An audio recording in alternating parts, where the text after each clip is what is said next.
হস্তে ইন্দ্রজিৎ ওই নিকুম্বিলা গিরি গুহায় মৃত হয়ে পড়ে আছে, তাহা মৃতদেহটাকে দর্শন করে আর বিলম্ব করলেন। ভগ্নদূত তথাহতি করেছে গমন, আজ লঙ্কার দ্বার প্রান্তে এসে দিচ্ছে দর্শন।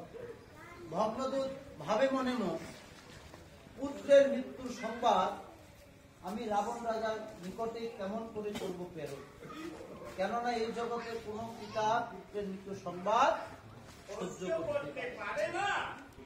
রাবণ রাজা দূর থেকে লক্ষ্য করে চায়, ভগ্নদূত যে দুয়ারে দাঁড়ায় আছে তাহা দেখা যায়।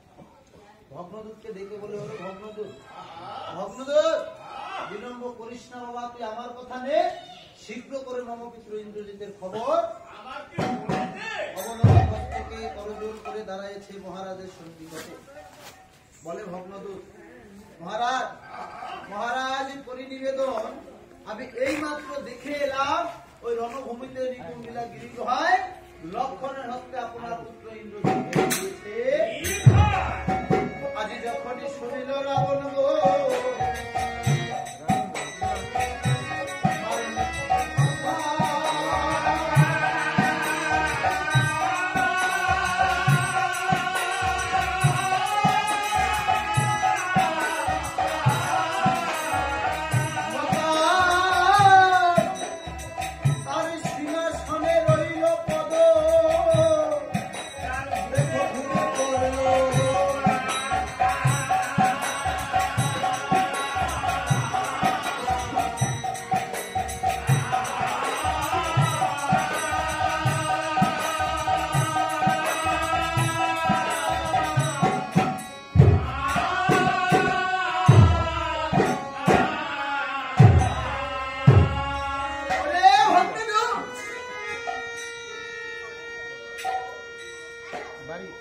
কেমন সংবাদ তুই শোনালি আমাকে।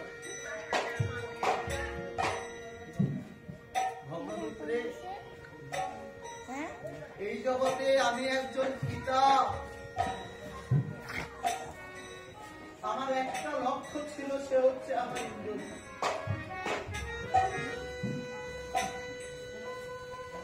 ভগ্নদূত,